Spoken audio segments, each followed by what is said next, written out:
कुमारियों, बच्चे बच्चियों,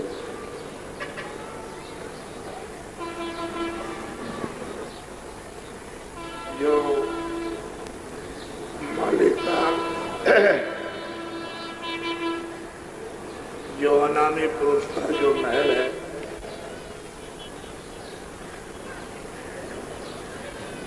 उसकी शोभा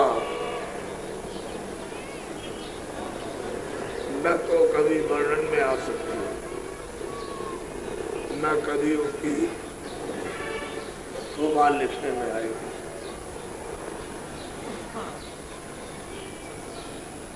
ये जो पान का देश है, उसकी एक बूंद, उसका ये पिंड लोक, खंड लोक, ब्रह्मांड लोक का पसारा है।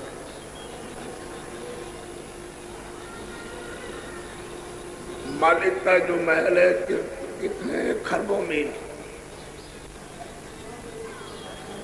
कितने खरबों मील लंबा चौड़ा,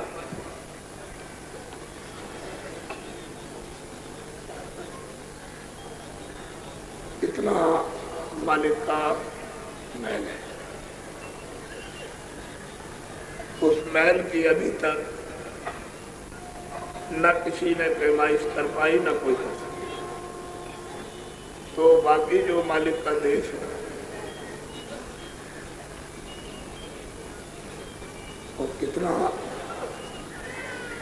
लंबा चौड़ा होगा, उसका कोई है तो हिसाब नहीं। जो गया वहां वो चुप हो गया,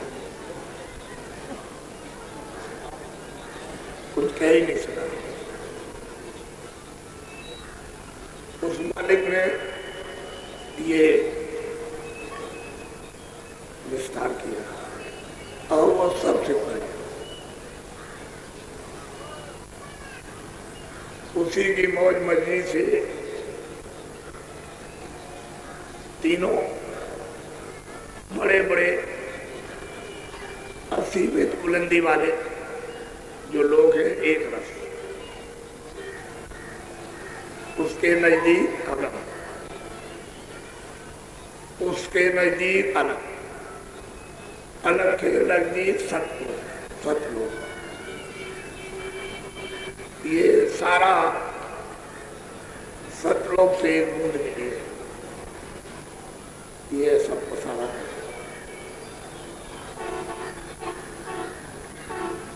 ये जीव इतने अभागे दुर्भाग्यशाली कि जब जब संत महापुरुष आए, ये उनसे विमुख है, संसार की चीजें मांगते हैं। जितने भी संसार की बार बार आंसू बहा रो करके धन को, दौलत को, बाल को, बच्चों को, ये सब रो रो करके, रो रो कर छाती पीट कर मांगते हैं, लेकिन कभी भी इन्होंने मालिक के नाम पर आंसू नहीं। अगर उसके दर्शन दीदार के लिए आंसू गिर जाते तो फुलझड़ियों की तरह से सब पार हो जाता, चढ़ जाता। इस संसार की नासवार नस्कों को पीट पीट करके दिल दिमाग लगा लगा अभी तक जरा सा भी ख्याल नहीं आया कि हम कहाँ पे हमारा होगा। तो जब जब महापुरुष आए तब तक ये प्रमुख रहे, उन्होंने बहुत परिश्रम किया, उनकी चाल को, ढाल को कोई नहीं समझ सकता। ये जीव जो है, ये क्या जानता, चाल ढाल, वो आदमी की तरफ से काम करता है। अलग होकर के काम करे तो आप तो नजदीक जा ही नहीं सकते। फिर पहचानने की और पास में कुछ जानने समझने की तो कोई बात नहीं। आदमी की तरह से आए और उन्होंने जीवन के साथ बहुत मेहनत कर काम किया, लेकिन फिर भी जिस मौज मर्जी को लेकर के आए थे, बहुत बेशुमार जीवात्माओं को जाना चाहिए था, लेकिन ये मुख नहीं जा सकते। घूम फिर करके बस बाहर में ये संसार नासवान है। बड़े बड़े लोग आए, छोटे छोटे लाए, विद्वान आए, हर जाति कौम के आए, ना वो रहे ना उनका शरीर, ना उनका घर द्वार रहा, ना उनका देश रहा, ना राज, ना कौमियत रही। कभी वो चल दिया पहले। ये बीच के मिलन सौदे, बीच के सामान मिले हुए थे, उनको कहते हैं मेरा। यही तो ममता की फांसी डाल रखी, जो बिना महापुरुषों के छुटाए नहीं छूटे, गले में डाली बांध करके जकड़े। अब आप सोचो, जो आपके बस की बात नहीं उसको पकड़ रहे, जिसके बारे में कुछ नहीं कर सकते उसके लिए विलाप बता रहे, और जो सबसे आजाद और मुक्त करा दे और निर्बंधन कर दे, स्वतंत्र है, उसकी तरफ ध्यान है। तो महापुरुषों ने मेहनत की है, उनकी मेहनत बेकार तो नहीं जाती है। वो कई प्रकार की मेहनत करते हैं, संस्कार भी डालते हैं, सत्संग डाल के नए बनाते हैं, कुछ अंदर शुरुआत करते हैं, कुछ लोगों को ले चलते, कुछ लोगों को पहुंचा देते, कई प्रकार से काम करते हैं, एक दो प्रकार से। तो आपको महापुरुषों ने, सबने, तुलसीदास जी महाराज ने भी रामायण में, रैदास जी ने भी अपनी किताब में, ये वचन वाणियां, ये महापुरुषों के ये जवाहरात, इनसे काम नहीं ले पाए। ये बीजक है, ये उस माल के बीजक रखे हुए, ये माल है और ये बीजक है। इस माल को प्राप्त करना है तो बीजक ले जाओ और महापुरुषों के पास पहुंच जाओ, बीजक दिखा दो, तो मनुष्य मंदिर में माल को खोद देंगे, बता देंगे कि हम माल, यह आध्यात्मिक धर्म, रूहों का गिजाओ खजाना, रूहानी, ये सबके पास रखा हुआ, लेकिन उससे सब बच्चे। रामायण कुछ कहती है, समझते कुछ, महात्माओं की किताबें कुछ कहती है। तो जब तक ये जगे हुए महापुरुष नहीं आए, इनको कोई माल बता नहीं सकता, ऐसे ही कहते। तो आप जरा सा बड़े ध्यान से सुनना। हाँ, अपना भेद हम तुम में थी सदा भेद। अब जब महापुरुष आए, जब संत वहां से भेजे गए कि जाओ मृतलोक में जाकर के जीवों को जगाओ, तो आए तो संतों को, जीवात्माओं को, जो मनुष्य मंदिर में दोनों आंखों के पीछे के तुरंत, तो मेरी बात तो सुनो, तो पहले मुझ में थी और अभेद थी, कोई भेदभाव नहीं, मेरे रूप में थी, मेरे आनंद में थी।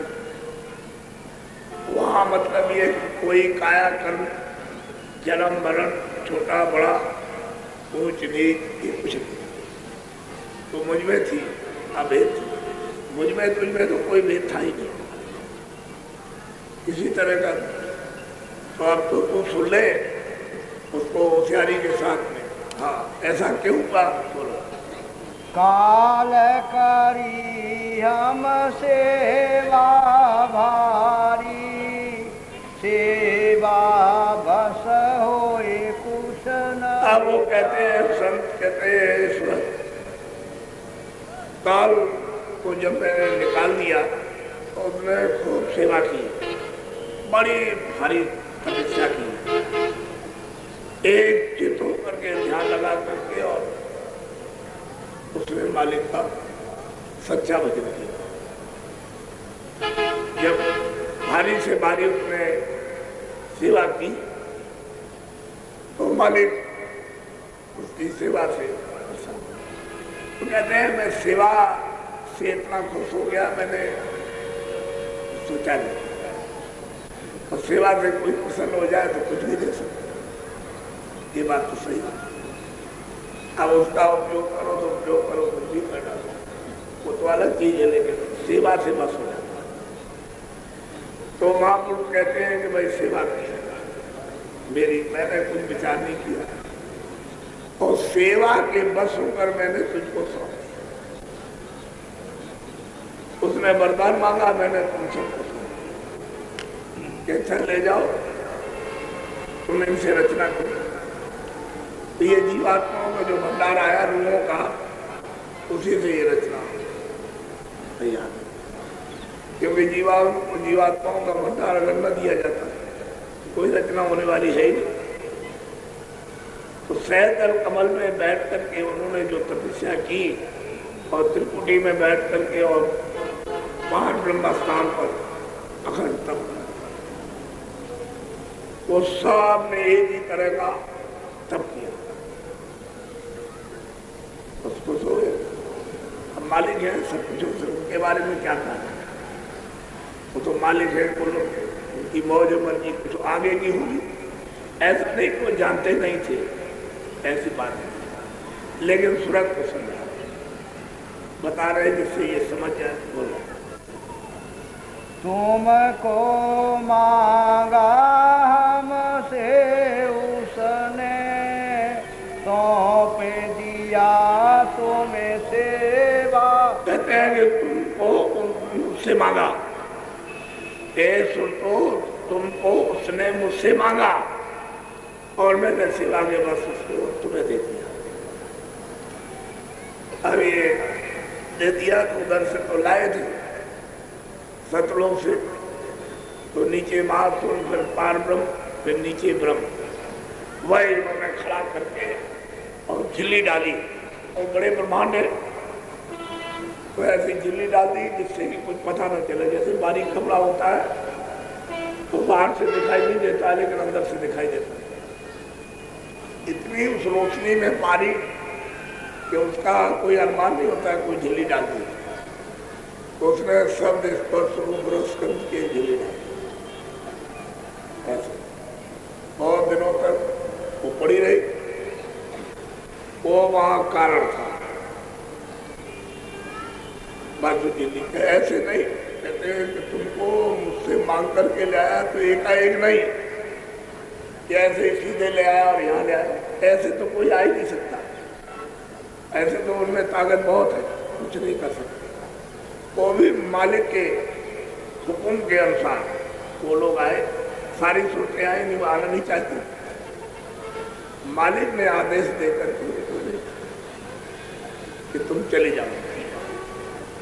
तब वो सोचते हैं नीचे आने के लिए, हुक्म से इच्छा न होते हुए हुक्म को माना और ऐसे उन्होंने आकर के ब्रह्म स्थान पर रोक दिया, रुकी कितने जो कितने कल्प वहां भी थे।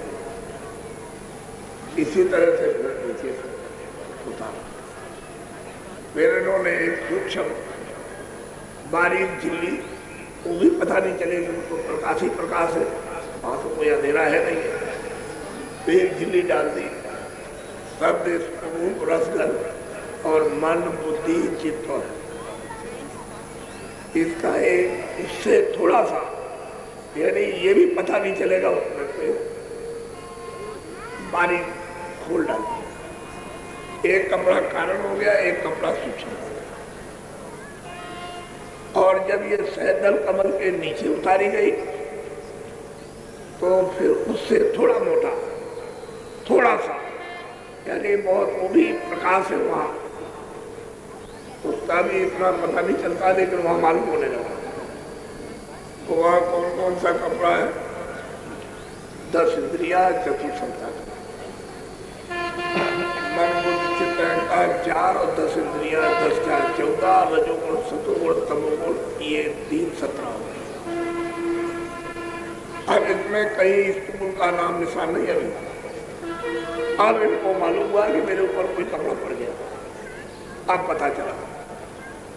फिर जब और नीचे उतारा कि चलो और नीचे चलो, तो ये मन शरीर में ये कपड़ा है, ये मोटा खून जड़, जल पृथ्वी अग्नि वायु आकाश का बना हुआ मन। अब यहाँ जाकर या ले आए तो दोनों आंखों के पीछे। अभी तक तो कोई ऐसा बंधन नहीं था, तो जब गर्भाशय में थी तो सुनती थी। ये सब देववाणी ब्रह्मवाणी जन्म से ही, अंदर से ही, जन्म से ही आंख खुली थी, पूरा ज्ञान था। कोई मतलब ये कि किसी तरह का कोई पर्दा पाप का पुण्य का नहीं था। और मतलब आई तो संजू जो भी सब कोई नहीं, कोई बंधन नहीं था, सबकी आंख खुली थी। जाते थे, आते थे, जाते थे, चले जाते ऊपर तक, नीचे तक, कोई रोक टोक, कोई बंधन ही नहीं था। सबसे पकड़े चढ़े और चले गए, फिर देख जिसकी से देख के चले आए। पर केवल एक बैठक थी इस तो शरीर। लेकिन जब ये समय पूरा हुआ, जो अवधि थी, तो ये समझाने लगी। सतलोक में बहुत तो निकल गई, बड़ी संख्या में तो चली गई। फिर उनको एक बड़ी बेचैनी हुई। निरंजन भगवान को तो इन्होंने फौरन अपनी शक्तियां पैदा की, ब्रह्मा विष्णु महादेव और तप, और फिर समाधि लगवाई। और फिर वहां उनको आदेश दिया, दर्शन को दिए नहीं, आवाज आई कि हम जो कहते हैं उसको लिखो। चारों वेद, 4 वेद में पूरा का पूरा विधान बनाओ, तो जितना भी है कर्म कांड, उपासना, ज्ञान कांड, पर जब ही बना दिया तो कहा कि सुना दो सबको, और ये कह दो कि हमने सबको कर्म करने की आजादी दे दी, अधिकार दे दिया, जो भी चाहे तो करे, आँख से, कान से, हाथ से, पैर से, मन से, बुद्धि से, जो चाहे आजादी में गई। आप कर्म करने लगे, यही से मैल शुरू हो गया, यही से मैल जम गया, इसी जगह से, यही से फिर धीरे धीरे जो बोलता धीरे धीरे पड़ता गया। जैसे जो निकलने वाले थे वो निकल गए, लेकिन फिर बंद हो गया, फिर ऊंची नीची गतियां प्राप्त कर रहे। अब ये दशा की तो कहते हैं कि भाई सेवा की थी, मुझसे तुमको मांगा था, मैंने सेवा के बस तुमको उनको सौंप दिया। ये मुझे तो ये कि रचना तो करनी थी, जब रचना करनी थी तो तुमको तो कोई खेल खेल रही है, उसके लिए तो खेलिए, हम लोगों के लिए मुसीबत। काल लाए तन मन को घेरा, दुख सुख पाया तुम। अब कहते हैं कि ये काल भगवान सैंदल कमल में बैठकर निरंजन भगवान जिनको गाट कहते हैं, हिंदू ईश्वर कहते हैं, मुसलमान खुदा कहते हैं, ये जीवों को तपस्या करके लाके और फिर यहाँ तक मर, इसमें घेतिया में काम है, क्रोध है, लोभ है, कार, सब उन्होंने मकसद दे दिए, सब मसाला दे दिया आजादी के साथ ही साथ घेर लिया। अब बेचारे जीव मतलब करते करते इतने दुर्बल, कमजोर, मार खाते खाते, तरह तरह की यात्राएं करते करते कमजोर हो गए। जरा सा भी ध्यान, उसका कोई ख्याल ही नहीं है कि भाई कोई परमात्मा हुआ, कुछ नहीं, सब रास्ता बंद बोलो। सेवा बस तुम काल को सौंप दिया, अब मोए। बहुत प्यार से सूरत कहती है कि आपकी तो इच्छा हुई, मौज हुई, मर्जी हुई, आपने तो सेवा के बस होकर हमको काल को सौंप दिया, और अब आए हैं आप जगाने के लिए। ये तुम्हारा करनी है, काल का देश है, मृत्यु होती है, ये होता है, वो होता है, वो ये, तुम बड़े दुखी हो, तुमको चलो वहां। तो कहते हैं सेवा के बस होकर के तो आपने काल को सौंप दिया। मुझे आगे कैसे भरोसा है कि आगे ऐसा फिर भी न कर, फिर भी आप मुझको सौंप देंगे। मान लीजिए कि मैं आपका कहना मान लूं और फिर भी आपकी मर्जी हो जाए तो मुझे वापस कर दो, तो फिर मेरा क्या होगा? बहुत प्यार से प्रश्न कर रही है, ये प्रश्न है उसका। तुरंत उसने की सेवा के वसूल करके हमको आपने काल को सुपुर्द कर दिया है, और फिर भी आप जगाने आए हो, फिर भी मतलब है जागने के बाद फिर भी आप कहते हैं कि फिर भी वहीं जाओ, तो क्या होगा? हाँ, सेवा बस तुम काल को सौंप दिया अब मोए, तो अब कौन भरोसा है फिर भी ऐसा कहते हैं कि फिर कैसे भरोसा हो सकता है कि फिर भी ऐसा हो जाए, फिर भी आप सुन सकते हैं। तो मुझे ये विश्वास दिलाइए, मुझ में ये प्रीत प्रतीत दीजिए कि अब मैं जगाने आया हूँ। कहते हैं कि ये जितना भी हमने रचना की है ऊपर से नीचे तक, और काल को अपने देश से बाहर निकाल दिया जानबूझ के, मौज इच्छा हो। ये कोई ऐसे नहीं रचा गया, समझ बूझ के रचा। कोई ऐसे अज्ञान में अनजान में कुछ रचना हो जाती है, तो एक प्रश्न है समझाने के लिए, लेकिन जानबूझ करके रचना वाली कहते हैं कि इसको अच्छी तरह से समझ ले। हमने समझ बूझ करके किया था, और सुरतों को सेवा के बस हमने जो दे दिया उसको सौंप दिया तुमको, तो ये भी हमने समझ बूझ करके सौंपा था। ऐसे नहीं बोलो काल रचा हम समझ बूझ कर, बिना काल नहीं खौफ। ये आवाज सुनने को मिलती ही नहीं, तो इतनी आवाजें, इतना आनंद कि उसमें विभोर रहता है, ये कुछ नहीं। तो कहते हैं कि भाई मैंने निकाल दिया, तुम क्यों घबराती हो, तुम चिंता क्यों करती हो, मैंने तो अपने देश से वो निकाल दिया। तो वहां चलो, फिर दोबारा मांग करके नहीं जाएगा। बोलो मैं समर्थ हूँ सब विधि जाने, वचन मोर तू निश्चय। कहते हैं कि बच्चों को निश्चय विश्वास के साथ मान ले तो समर्थ हो। मैं तुझे ले चलूंगा, तेरा कोई बिगाड़ेगा नहीं, कोई कुछ नहीं कर सकता, तू मेरे साथ हो। बहुत प्यार से समझा करके, छोटा मोटा नहीं, बहुत प्यार से समझा के साथ कर। कहते मैं ले चलूंगा, मैं समर्थ हूँ, कोई कुछ तेरा नहीं कर सकता, मैं तेरे साथ रहूंगा, इधर भी उधर भी साथ करूंगा। तो वो कहते हैं कि विश्वास, अब विश्वास मत कर, हो जाए। बाकी जो जिस काम के लिए आता हूँ तो काम करता है। बोलो काल न पहुँचे उसी लोक में, अवन करूं कभी ऐसी। विश्वास के साथ उसको ये वचन दे रहे हैं कि वहां काल कभी जाएगा नहीं। दूसरी बात, अब मैं ऐसे कभी पहुंच कर नहीं सकता, जो एकदम हो गई, समझ बूझ करके हो गई, तो रचना के लिए होनी थी, तो मैं जानता था। लेकिन अब तू पहुंच जाएगी तो वापस तू कभी नहीं दी जाएगी, फिर कभी आती है। जो जो सुरतें यहाँ से पहुंच जाती है, वो यहाँ से वही सुरतें आ सकती है जो काम करेगी। काम के लिए तो भेज देगा, जाओ जीवों को जगा के ले आओ, वहाँ पे बस इतने रहे। और जाने वाले वहाँ से आते हैं, जो चले गए चले। अब एक एक हंस एक एक सूरत जब हंस हो जाती है, तो खरमों खरमों सूर्यों का प्रकाश, ये जो दोनों आंखों के बीचों बीच बैठी, इसमें हो जाता है। खरमों सूर्यों का प्रकाश है इस सूरत में, जो आंखों के पीछे जो बैठी हुई है, और जो अंदर से दो धाराएं एक ही साथ में, अंदर में तो एक ही आंख है, उसकी जाति कुदरती आंख है, वो किसी पर्दे से नहीं बनी है।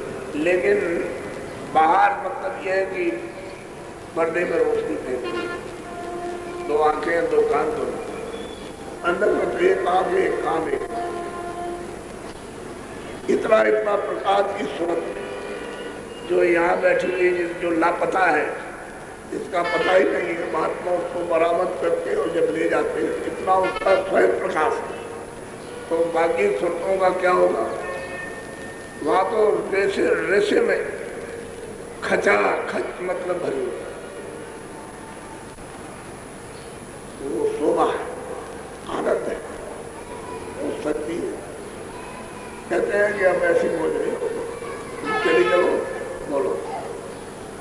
एक बार यह मौज जरूर, अब मतलब नहीं वो महापुरुष आते हैं, वचन देते हैं, सत्पुरुष के वचन है, वचन देते हैं कि भाई एक दफे तो मौज जरूर होनी थी, हो गई, लेकिन अब ऐसी मौज कभी नहीं।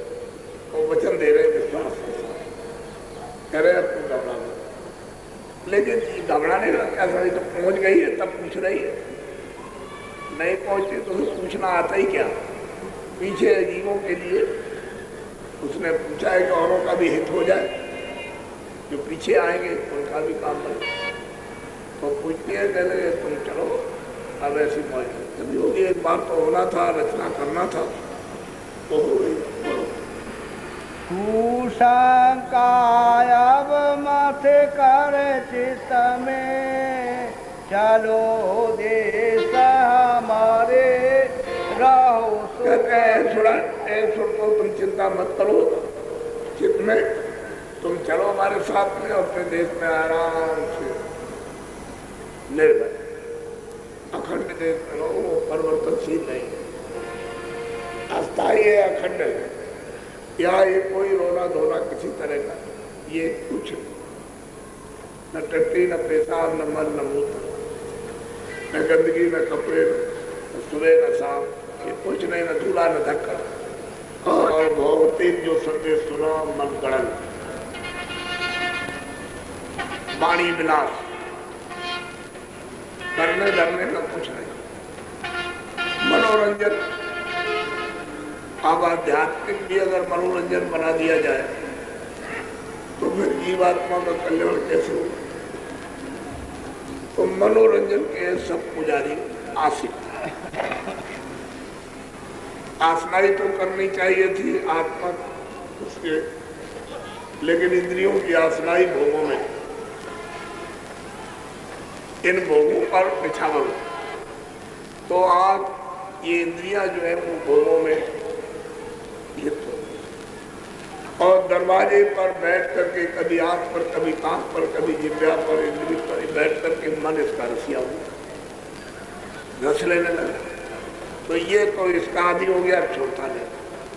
और इंद्रियां भोगों की आदि हो गया, और मनोरंजन ले, मनोरंजन यह है क्षण।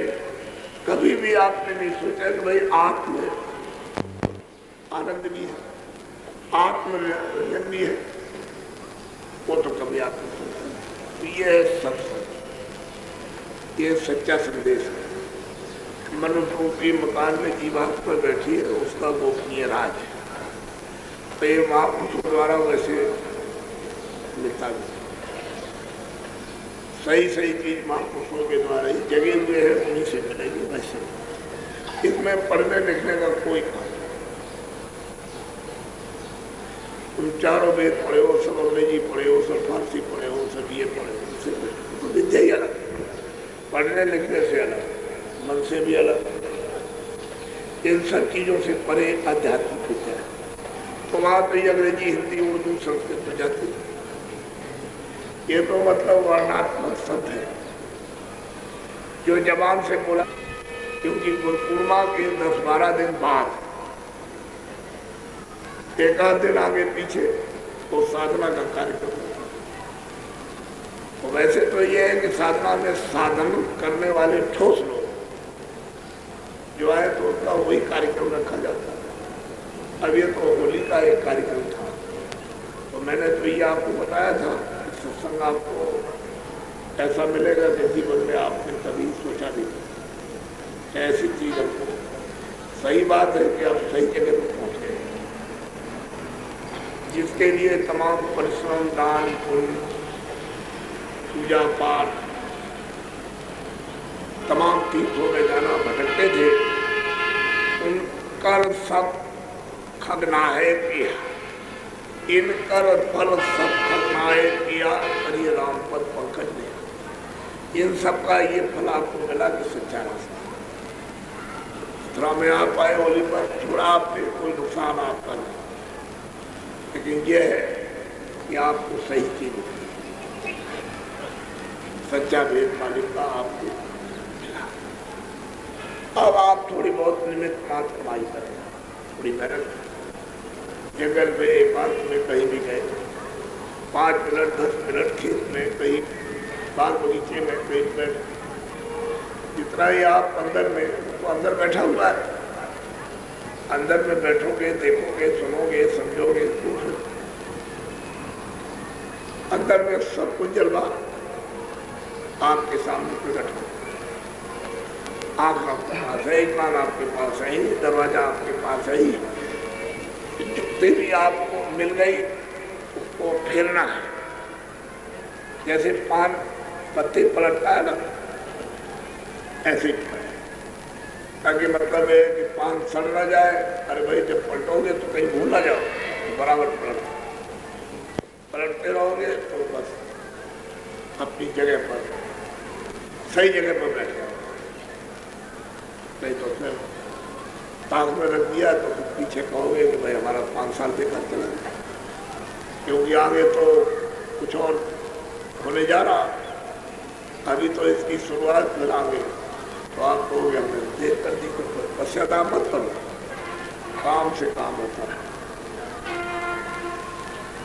रिद्धि सिद्धि उस सबका खजाना आपके पास आता है। तुम क्यों मोहताज हो, क्यों दुखी हो? तो चीजें सब आपके पास है, तुम भी कोई चीज प्राप्त, सब कुछ आपके पास है और फिर भी तुम मोहताज हो, फिर भी तुम दुखी हो। इसलिए वो चीज बताई जाती है कि भाई इससे सब चीज बात करती है, सब कुछ मिले। बोलो जय गुरुदेव,